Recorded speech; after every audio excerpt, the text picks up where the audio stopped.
রিলিফের কম্বল চিনেন? সরকারি যে কম্বল দেওয়া হয়, খুব দামি কম্বল হয়, একবারে সাধারণ সাদামাটা কালো কম্বল, লাল কম্বল, নীল কম্বল। হযরত উমর রাদিয়াল্লাহু তাআলা আনহু সরকারি কম্বল বিতরণ করতেছে। জনগণের মধ্যে সরকারি কম্বল বিতরণ করা হয়ে গেছে, সবাইকে এক পিস করে কম্বল দেওয়া দিয়েছে। দেওয়ার পরে সবার কম্বল সবার হাতে পৌঁছানো হয়েছে। এই কম্বল বিতরণের পরে এক জুমাতে হযরত উমর রাদিয়াল্লাহু তাআলা আনহু আসছে জুমার নামাজ পড়ানোর জন্য। হযরত উমর রাদিয়াল্লাহু তাআলা আনহুর গায়ে নিম্নের ভাগ উপরের ভাগ দুই ভাগ, দুইটা কম্বল জড়ানো।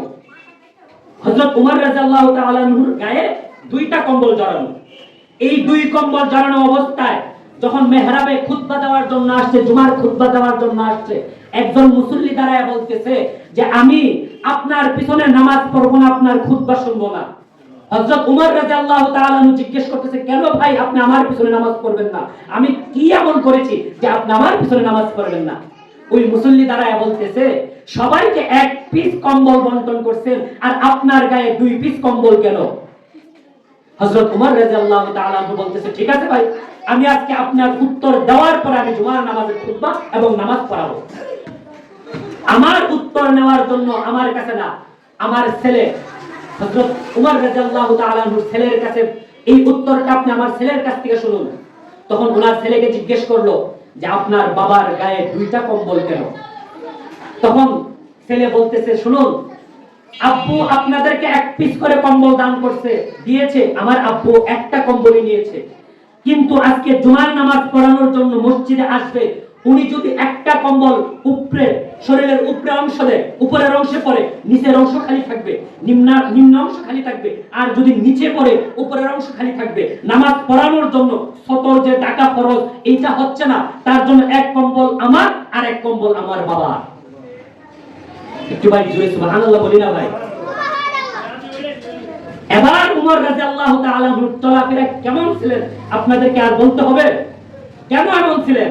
হযরত উমর রাদিয়াল্লাহু তাআলা আনহুর মতো যদি একজন এই কওমি পন্থা ছাড়া, দ্বীনের বুঝ ছাড়া, আলেম ছাড়া, কুরআন হাদিসের বুঝ ছাড়া অন্য এক ব্যক্তি অর্ধ জাহান শাসন করতেন, সে কি সরকারি কম্বল ব্যবহার করতেন? তার জুমার নামাজ পড়ানোর জন্য এমন অবস্থা আসতে হতো। বর্তমান আমরা যাদেরকে দেখি তারা তো জুমার নামাজ পড়ানোর মতো ক্ষমতা থাকে না, জুমার নামাজ পড়তে আসতে জুমার মসজিদে বাসা থেকে আসার সময় তিনটা প্যারাডো গাড়ি নিয়ে বের হয় একজন ব্যক্তি, তাও পুরা শাসক না, ধরেন একটা ওয়ার্ড শাসক, একটা ইউনিয়ন শাসক বা একটা এমপি মন্ত্রী যদি আসে মসজিদে, বাইচান্স যদি মন চায় আমি আল্লাহকে একটা সেজদা দিব, উনি বাসার থেকে বের হয়ে মসজিদ পর্যন্ত যাওয়ার পথে 3 থেকে 4টা প্যারাডো গাড়ি নিয়ে বের হয়। আর হযরত উমর রাদিয়াল্লাহু তাআলা আনহু অর্ধ জাহানের শাসক ছিলেন, এই শাসনকালে দুইটা কম্বল গায়ে দিয়ে নামাজ পড়ানোর জন্য আসছে, তাও আবার এক কম্বল ছেলে আর এক কম্বল নিজের। সেই উমর রাদিয়াল্লাহু তাআলা আনহু একদিন সফরে যাচ্ছেন, সফর মরুর পথে, মরুর পথ বলতে কি রাস্তায় কোনো বাড়ি ঘর দোকানপাট নাই, খালি জায়গা।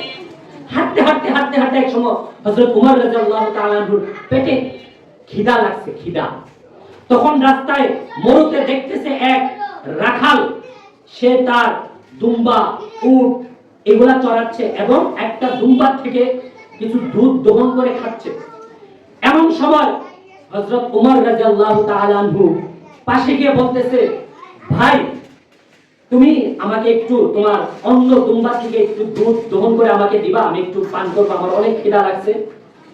তখন ওই রাখাল বলতেছে, ভাই মুসাফির, তুমি তো আমার মালিকের কেউ হও না, আমার যে উটের মালিক যিনি, এই দুম্বার মালিক যিনি, ইনার তো তুমি কিচ্ছু হও না, আমি তোমাকে চিনি না, আমি তোমাকে দুধ দহন করে খাওয়াইতে পারবো না, কারণ ওই দুম্বার মালিক শুধু একটা দুম্বার থেকে প্রতিদিন আমাকে দুধ দহন করে খাওয়ার আদেশ দিয়েছে, আর কাউকে না, অতএব আমি তোমাকে দুধ দহন করে খাওয়াইতে পারবো না। তখন হযরত উমর রাদিয়াল্লাহু তাআলা আনহু বলে, আমার পেটের খিদা পেটের জায়গায় থাক, খাইলে খাবো না খাইলে নাই, আমার আমলে আমার শাসন অবস্থায় এমন রাখাল এখনো আছে, আচ্ছা দেখি সে কি আমাকে বোঝানোর জন্য বলতেছে নাকি সে বাস্তব বলতেছে। এখন দেখবেন আমাদের সমাজে কিছু রূপধারী দেখবেন অনেক মানুষের ভালো রূপে কথা বলে নবীদের মতো আর কাজ করে ফেরাউনের মতো, আছে না? জনগণকে বোঝানোর সময় নবীদের মতো বুঝায়, আর সে যখন কাজ করে আবু জেহেল, উতবা, সাইবা, ফেরাউনের মতো।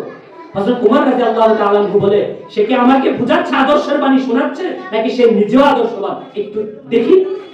তখন বলতেছে, ভাই রাখাল শুনো, যদি তুমি আমাকে এমনি না খাও, আমি তোমাকে একটা দুম্বা, একটা বকরি, দুম্বা ধরেন বকরি ধরেন, দুম্বা বা বকরির টাকা তোমাকে দিয়ে দিই, তুমি আমাকে একটা বকরি দিয়ে দাও, আমি তার থেকে দুধ দহন করে খাই। তখন বলতেছে যে যদি ওই রাখাল বলতেছে, রাখালও ওনাকে ট্রাই করার জন্য বলতেছে যে যদি আমার মালিককে প্রশ্ন করে যে বকরিটা কোথায়, তখন আবার উমর রাদিয়াল্লাহু তাআলা আনহু বলতেছে, ওই রাখাল কিন্তু উমর রাদিয়াল্লাহু তাআলা আনহু উনি চিনতে পারেন নাই যে উনি এই বর্তমান জামানার শাসক হিসেবে ওনাকে চিনেন নাই, ভাবছে একজন সাধারণ মুসাফির। তখন বলতেছে, ভাই প্রতীক, তুমি যে আমাকে বুঝ দিয়েছো যে আমি তোমাকে একটা বকরির টাকা দিয়ে দিব, তুমি নিয়ে নেও এবং আমাকে একটা বকরি দিয়ে দাও, আমি তার থেকে দুধ দহন করে খাবো। তখন তুমি যদি আমার মালিক জিজ্ঞেস করে যে বকরিটা কোথায়, আমি কি জবাব দিব?